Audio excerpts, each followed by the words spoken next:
Okay. இப்ப இந்த மீடியானுடைய reality பத்தி நீங்க பேசும்போது நான் என்ன சொல்றேன், இப்ப இந்த ஆம்ஸ்ட்ராங் கொலை வழக்குல ஒரு பிரபல நாளிதழ், வார நாளிதழ் வந்து ஒரு 2 லைன வந்து அதுல சேர்க்கிறான். என்னன்னாக்க, இந்த ஆம்ஸ்ட்ராங் படுகொலைக்கும் முக்குளத்தோர் சமுதாயத்தைச் சேர்ந்த, அதாவது முக்குளத்தோர் சமுதாயத்தைச் சேர்ந்த கூலிப்படைக்கும் தொடர்பு இருக்கு அப்படின்னு ஒரு வார்த்தையை பயன்படுத்துறான். இல்ல அதுதான் சொல்றேன். இப்போ வந்து இவங்க காட்டுற கூலிப்படைன்னு ஒரு டீம் காட்டியிருக்காங்கல்ல, இதுல வந்து எந்த முக்குளத்தோர் சமூகம் அவங்க இல்ல. அது 100% கன்ஃபார்ம் ஆயிடுச்சு. இல்ல ஆனா மீடியா இப்படி எழுதுதுன்னு சொல்ல, அதாவது எதுக்குன்னா ஒரு கான்ட்ரவர்சிக்கு. இதுல வந்து அதாவது இப்போ வந்து தாழ்த்தப்பட்டவர்கள் மீது ஒரு தாக்குதல் நடத்தினது வேற ஒரு சமூகம்னு சொல்றதுக்கும், ஒரு 1 இயர் இல்ல முக்குளத்தோர் சொன்னா அதோட டிகிரி ஆஃப் ஹீட் வந்து அதிகமா இருக்கும். புரியுதா உங்களுக்கு? அந்த கொந்தளிப்பு வேணும். அந்த கொந்தளிப்பு வேணுங்கிறதுக்காக இதை சொல்றேன். ஏன்னா இது வரைக்கும் அவங்க காட்டின கூலிப்படையில இருக்கீங்க அடிச்சுட்டு அதேதான். இல்ல அடிச்சுட்டு சாகுன்றத தாண்டி உங்களுக்கு ஒரு சென்சேஷன் டக்குன்னு ஒரு காட்டுறதுக்கு. இது வரைக்கும் அந்த மாதிரி எந்த ஒரு தகவலும் வரல. இன்னொன்னு கூலிப்படைங்கிறவனுக்கு ஜாதி மதம் எதுவுமே கிடையாது. கூலிப்படைங்கிற ஆமா அவங்களுக்கு வந்து இது அவனுக்கு அது ஒரு தொழிலா பண்ணிக்கிட்டு இருக்கான், அவ்வளவுதான்.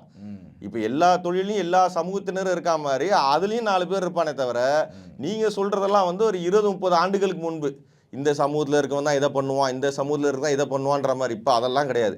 எல்லா நீங்கள் சொன்னால் நம்ப மாட்டீங்க, ரொம்ப ஓசி கேட்டகரி ஃபார்வர்டு காஸ்டில் இருக்கவங்க கூட கூலிப்படையில் இருக்கான். அது யாருக்கும் தெரியாது நம்மளுக்கு. பின்னாடி பிரெயினாக இருந்து செயல்படுவான். அதெல்லாம் யாருமே கேட்க முடியாது. நம்ம கண்ணுக்கு தெரிஞ்சது இந்த வெறும் இந்த எஸ்சி, எம்பிசி, இந்த டிஎன்டி இவங்க தான் கூலிப்படையாக இருக்காங்க அப்படின்னு நினச்சிக்கிட்டு இருப்போம். எல்லாமே கூலிப்படங்கிறது சார் பணத்துக்காக பண்ணுறதானே அவங்களுக்கு. பணம் தான் அல்டிமேட். பணம் கொடுத்தா நான் பண்ணுறேன். சட்டத்தில் உள்ள எல்லா ஓட்டைகளும் தெரியும். இப்போ நீங்கள் சொன்னீங்க ஆம்ஸ்ட்ராங்னு. ஆம்ஸ்ட்ராங்க்கு இருக்கிற வக்கீல் பலம் வந்து எனக்கு தெரியும். ஏன்னா நான் இருக்கிற இடம் பெரம்பூர். அந்த அளவுக்கு சட்ட பாதுகாப்பு உள்ள ஆளையே நம்ம கை வைக்க போறோம்னு தெரியாம யாரும் கை வச்சிருக்க மாட்டாங்க. அப்போ அவங்களுக்கு பேக்ரவுண்ட்ல பெரிய சப்போர்ட் இருக்கும். லீகல்ஸ் அதாவது ஒரு சட்ட ரீதியான சப்போர்ட் இருந்திருக்கும், பண ரீதியான சப்போர்ட் இருக்கும், எல்லாமே இருந்திருக்கும். இதெல்லாம் சொன்னா அவங்களுக்கு சென்சேஷன் ஆகாது. முக்குளத்தோர் எதுக்குன்னா இந்த இப்போ இதெல்லாம் நீங்கள் சொன்னோன்னே இன்னும் ஞாபகம் வருது. இதெல்லாம் பிடிச்சி இழுத்து போட்டுருந்தாங்க. ஒரு யூடியூப் சேனலில் பேசியிருந்தாங்க. இந்த சட்டக்கல்லூரி மாணவர்கள் மீது தாக்குதல் நடந்தது இல்லை, அதுக்கு பழிக்கு பழியா? புரியுதா உங்களுக்கு? அதாவது எங்கெங்கேயோ உள்ளதெல்லாம் இழுத்து கொண்டு டச் பண்ணி போடுவாங்க. அதான் அவங்க கற்பனைக்கு ஏற்ற மாதிரி இது இப்படி இருக்குமோ, அது அப்படி இருக்குமோ. இப்போ ஆளாளுக்கு ஒன்று சொல்லிட்டு தான் இருக்கேன். எதுவாக இருந்தாலும் இறுதியாக முடிவு வெளியே தரும்போது தான் யாருக்கும் தெரியும். ஆனால் இது வந்து எப்படின்னா அரசாங்கத்தோட ஒரு மிகப்பெரிய ஒரு ஃபெயிலியர் இது. அது ஆம்ஸ்ட்ராங் படுகொலை. ஆமாம், அது கண்டிப்பாக எல்லாருமே ஒத்துப்பாங்க. என்ன காரணம்னா அவ்வளோ பெரிய ஆள், அதாவது ஒரு கட்சியோட தலைவர், மாநில தலைவர். இன்னொன்று அவருக்கு இருக்க செல்வாக்கும் தெரியும். இவ்வளோ செல்வாக்கு மிக்கவர், அரசியல் பலம் மிக்கவரை ஒருத்தங்க வந்து ஈஸியாக வெட்டிட்டு போக முடியும்னா சாதாரணமாக இருக்குது. உங்களை மாதிரி என்ன மாதிரி இருக்காலும் என்ன பாதுகாப்பு? நாளைக்கு ஒருத்தனை மிரட்டி ஃபோனில் பணம் கேட்குறான், நான் கொடுக்கலன்னா நான் வீட்டுக்குள்ள வந்து வெட்டி போயிடுன்ற மாதிரி தானே பயம் இருக்குது. அப்போ அந்த ரவுடிகளை வந்து கண்ட்ரோல் பண்ணுறதும் கூலிப்படையை கண்ட்ரோல் பண்ணுறது யாரோட பொறுப்பு? அரசாங்கத்தோட பொறுப்பு. இல்லை இந்த மாதிரி ஒரு கூலிப்படை செயல்படுதுங்கிறது உளவுத்துறையோட பொறுப்பு. அதில் ஃபெயிலியரோட காரணம் தான் இந்த இவ்வளோ பெரிய விஷயம். இப்போ திமுக அரசு, இப்போ நீங்கள் ஆம்ஸ்ட்ராங் பற்றி பேசினால நீங்களும் பெரம்பூர் தான், அவரும் பெரம்பூர் தான். நீங்கள் அவரை பார்த்துருக்கீங்களா, பேசியிருக்கீங்களா? இல்ல நான் வந்து பேசுறது அவ்வளவு அவர் அதுக்கெல்லாம் முக்கியத்துவம் இந்த சாதி பார்க்க மாட்டாரு. இல்ல அவர் பார்க்க மாட்டாரு. அது எனக்கு இல்ல. அவர் சில மேடைகள்ல தேவரை பத்தியே பேசியிருக்காரு. நான் யூடியூப்லாம் பார்த்திருக்கேன். அவர் வந்து சாதியை பத்திலாம் இதுவரை நான் பேசினா பார்த்து கிடையாது. நான் வந்து சொல்ல போனா எனக்கு கொஞ்சம் வயசுக்கு வந்து சின்ன வயசுல அவரை பார்த்திருக்கேன். அவர் வீட்டு பக்கத்துல ஒரு கிரவுண்ட் இருக்கும், அங்கே விளையாட போவோம். அதுக்கப்புறம் அவர் அந்த இதுல அந்த மாதிரி பார்த்துருக்கோமே தவிர அவர்கிட்ட நேரடியாக நமக்கு வந்து அந்த அளவுக்கு தொடர்பு எதுவும் கிடையாது. ஆனால் அவர் இது வரைக்கும் இந்த மாதிரி சாதி ரீதியாக மோதலுக்காக எந்த பேச்சும் பேசின மாதிரி தெரியல.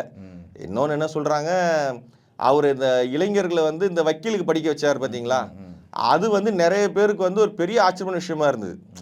இப்போ எனக்கு தெரிஞ்ச என் ஃப்ரெண்டு ஒருத்தன் லாயரு, அவர் தான் ஃபீஸ் கட்டினாருமாங்க. அந்த பையன் வந்து பால் பிரவீன் ஒரு பையன், அவன் வந்து அவர் தான் இது பண்ணார் அப்படிமா.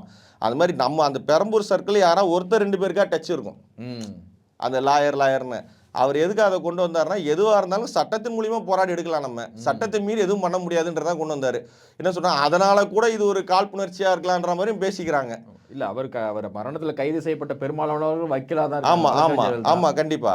அவரும் ஒரு வழக்கறிஞர் தான். ஆமா அவரும் ஒரு வழக்கறிஞர் தான். ஆமா, அப்படி இருக்கும்போது அவங்களுக்கே பாதுகாப்பு இல்லை.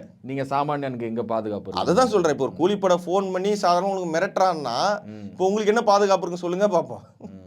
அதான் சொல்கிறேன், சட்டம் ஒழுங்கு வந்து கொஞ்சம் குறைஞ்சிக்கிட்டு தான் இருக்குது. அதாவது ஒரு பயம் இல்லை. ஒரு கூலிப்படையினருக்கோ எதுக்கோன்னா ஒரு பயம் இல்லை. இப்போ நம்ம உள்ள போவோம், உள்ள போனா அதிகபட்சம் அவரோட வீட்டு வாசல்லே அவர் இடத்துலயே ஆமா அவர் வீட்டு வாசல். ஆமா. அது ஆக்சுவலாக அவர் வீடு எங்கன்னா லூர்து ஸ்கூல் ஒரு ஸ்கூல் இருக்கும். அது பேக் சைடில் அவரே கட்டின ஒரு புத்தர் கோயில் ஒன்று இருக்கும். அது பார்த்தீங்கன்னா உள்ள வீடு தான் அது. அது நீங்கள் ரொம்ப இதெல்லாம் கிடையாது. அதை வீடியோவில் உங்கள் சிசிடிவியில் பார்க்கும்போது ஏதோ சந்துமா இருக்கு. அதுலேருந்து கொஞ்சம் தூரம் வந்தீங்கன்னா பேப்பர் மில்ஸ் ரோடு ஓடி வரதும் ஒரு 2 நிமிஷம் ஓடி வந்தீங்கன்னா paper mills road.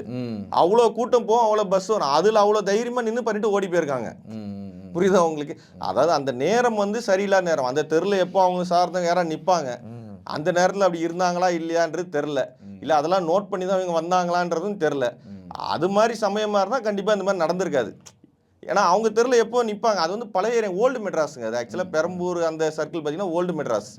Old Madras தான் பிரிட்டிஷ் காலத்துல இருந்து அந்த பெரம்பூர்னு அது பெரம்பு காடுங்கிறது தான் பெரம்பூர். அங்கே இருக்க சர்ச்சுக்கே பார்த்தீங்கன்னா 100 வருஷத்துக்கு மேலே உள்ளது. அந்த ஐசிஎஃப்லாம் வந்து எப்போ வந்ததுனால அங்கே இருக்க மக்கள் வந்து திருவள்ளூர் இந்த செங்கல்பட்டு அங்கேருந்து அப்போ இருந்தே முன்னாடி காலத்துல இருந்தே வந்து செட்டில் ஆனதுனால அது ஆக்சுவலாக ஓல்டு மெட்ராஸ்ன்றலாம் அவங்க வந்து நார்மலாக இப்போ இருக்க இப்போ நம்ம நவீன காலத்தில் இருக்க மாதிரி வீட்டுக்குள்ளே கதை பூட்டிட்டு இருக்க மாதிரிலாம் இருக்க மாட்டாங்க. அந்த பகுதியில் பார்த்தீங்கன்னா இப்போ ரோட்டில் யாராவது நடந்துக்கிட்டு வச்சுக்கிட்டு ரோட்லேயே உட்காந்துக்கிட்டு அந்த மாதிரி தான் இருப்பாங்க. அது அந்த நேரத்தை கணக்கு பண்ணி அவங்க எதாவது செஞ்சுருப்பாங்களாங்கிறது தெரில நம்மளுக்கு. இல்லை ஆம்ஸ்ட்ராங்கினுடைய இழப்பு வந்து யாருக்கு மிகப்பெரிய ஒரு பாதிப்பை கொடுக்கும்னு நினைக்கிறீங்க? இல்லை அந்த சமூக மக்களுக்கு தான் கண்டிப்பாக. ஏன்னா அந்த சமூக மக்களோட சின்ன சின்ன பிரச்சனைகளை தீர்த்து வைக்கிறதாகட்டும், அவங்களோட கல்விக்கு எல்லாருக்குமே துணை நின்றுருக்காரு அவர். ஆமாம் ஆமாம். அதாவது எப்படின்னா எல்லாரும் சொல்லுவாங்க அவங்க சாதி மக்களுக்கு மட்டும் தான் செஞ்சாரு அப்படிம்பாங்க.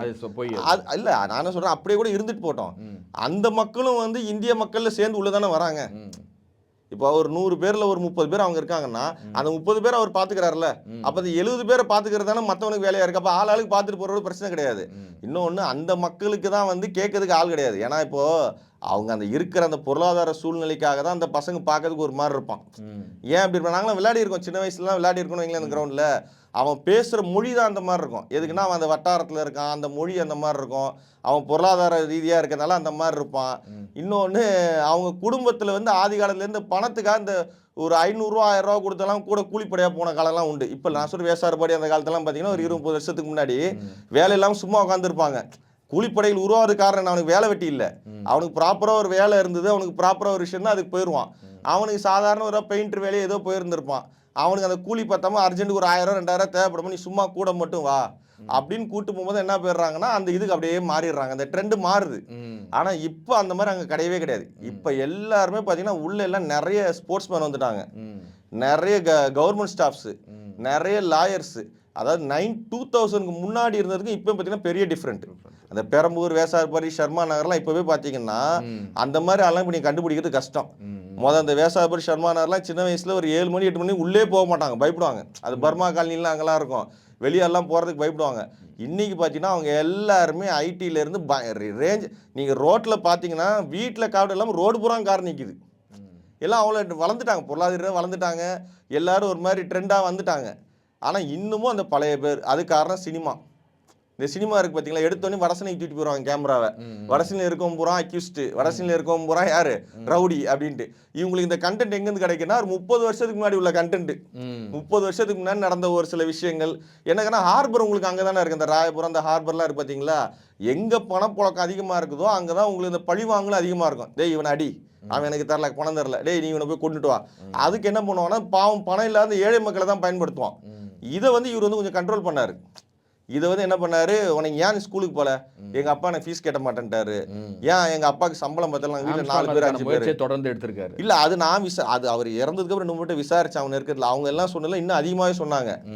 அது மாதிரி ஒரு சில பேருக்குலாம் வந்து அவங்க ரெக்கார்டிக்கெலாம் மெயின்டைன் பண்ணியிருக்காங்க. இந்த வருஷம் ஃபீஸ் இவனு கட்டியாச்சு, இந்த வருஷம் இவனு ஃபீஸ் கட்டியாச்சுன்ற மாதிரி. அது எப்படின்னா அந்த மக்கள் வந்து இவர் கொஞ்சம் வழி மாற்றிருக்காரு.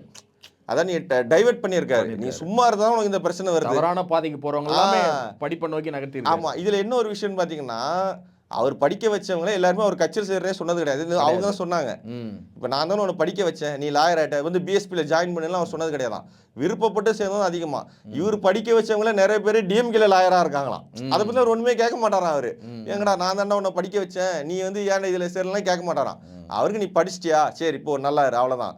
அந்த மாதிரி இருந்தாலும் தான் அதுதான் சொல்கிறேன், அப்பேற்பட்ட ஆளுக்கே நம்மளுக்கு நீ ஒரு பாதுகாப்பு இல்லை.